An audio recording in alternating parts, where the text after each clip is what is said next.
ದಲಿತರಿಗೆ ಮಾಡಿರುವ ಅನ್ಯಾಯವನ್ನ ಸರಿಪಡಿಸದಿದ್ದರೆ ಬೃಹತ್ ಹೋರಾಟ. ಸಮಾಜ ಕಲ್ಯಾಣ ಸಚಿವರಿಗೆ ದಸಂಸ ಎಚ್ಚರಿಕೆ. ದಲಿತ ಸಂಘರ್ಷ ಸಮಿತಿ ಹಾಗೂ ರಾಜ್ಯ ದಲಿತ ಸಂಘರ್ಷ ಸಮಿತಿಗಳ ಒಕ್ಕೂಟದಿಂದ ಸಮಾಜ ಕಲ್ಯಾಣ ಸಚಿವರ ಮನೆಗೆ ಮುತ್ತಿಗೆ ಹಾಕಲಾಗಿತ್ತು. ಇಂದು ಚಾಮರಾಜನಗರ ಜಿಲ್ಲೆಯಿಂದ ಹೊರಟಂತಹ ದಸಂಸ ದಲಿತ ಮುಖಂಡರು ದಲಿತರಿಗೆ ಇಟ್ಟಿರುವಂತಹ ಹಣವನ್ನ ಬಳಸಿಕೊಳ್ತಾ ಇರುವ ರಾಜ್ಯ ಸರ್ಕಾರ ವಿರುದ್ಧ ಘೋಷಣೆ ಕೂಗಿ ಆಕ್ರೋಶ ವ್ಯಕ್ತಪಡಿಸಿದ್ದಾರೆ. ನಂತರ ಆಗಮಿಸಿದ ಸಚಿವರಿಗೆ ಇಂದು ಹೊನ್ನಾಪುರ ಅವರು ಮಾತನಾಡಿ, ದಲಿತರಿಗೆ ಹಾಕ್ತಾ ಇರುವ ಅನ್ಯಾಯವನ್ನ ಏನಾದರೂ ನಿಲ್ಲಿಸಬೇಕು, ಸರ್ಕಾರ ಎಚ್ಚೆತ್ತುಕೊಳ್ಳಬೇಕು. ಎಸ್ಸಿಪಿ ಟಿಎಸ್ಪಿ ಅನುದಾನವನ್ನ ಕೂಡಲೇ ಜಾರಿಗೊಳಿಸಬೇಕು. ಸಮಾಜ ಕಲ್ಯಾಣ ಇಲಾಖೆಯಲ್ಲಿ ಬಿಡುಗಡೆ ಆಗುವ ಅನುದಾನಕ್ಕೆ ಕಾವಲು ಪಡೆಯನ್ನು ಕೂಡ ರಚಿಸಬೇಕು. ಸರ್ಕಾರದ ಸಬ್ಸಿಡಿ ಹಣದ ಜೊತೆಗೆ ಎಲ್ಲ ಬ್ಯಾಂಕ್ಗಳಲ್ಲಿ ಪಡೆದಿರುವ ಸಾಲವನ್ನ ಮನ್ನಾ ಮಾಡಬೇಕು ಎಂದು 13 ಹಕ್ಕೊತ್ತಾಯವನ್ನ ಮಂಡಿಸಲಾಗಿದೆ.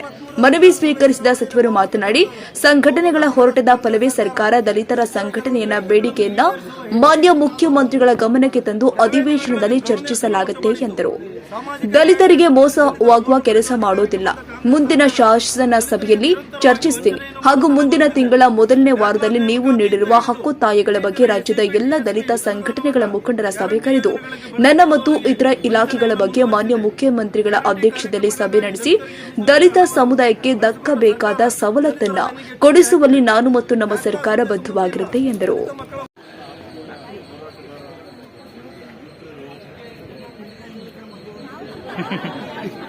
ಯಾರು ತಿನ್ನಿಲ್ಲ ಸಂಘಟನೆಗಳ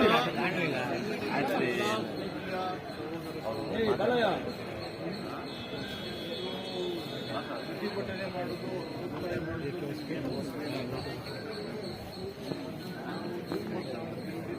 ಹೋರಾಟ ಮಾಡ್ತಾನೇ ಬಂದಿದ್ದೀವಿ. ಹೋರಾಟದ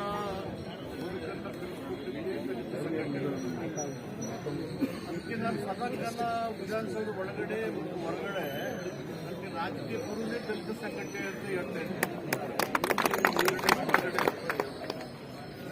ನೀವು ಏನು ಇವತ್ತು ನಿಮ್ಮ ಹೋರಾಟಗಳ ಫಲನೇ ಸರ್ಕಾರ, ವಿಶೇಷವಾಗಿ ಕಾಂಗ್ರೆಸ್ ಸರ್ಕಾರ ಕಾಯ್ದೆಗಳನ್ನು ಕರ್ನಾಟಕದಲ್ಲಿ ಮಾಡಿದ್ದೆ, ನಮ್ಮ ದೇಶದಲ್ಲೂ ಮಾಡಿದ್ದೆ.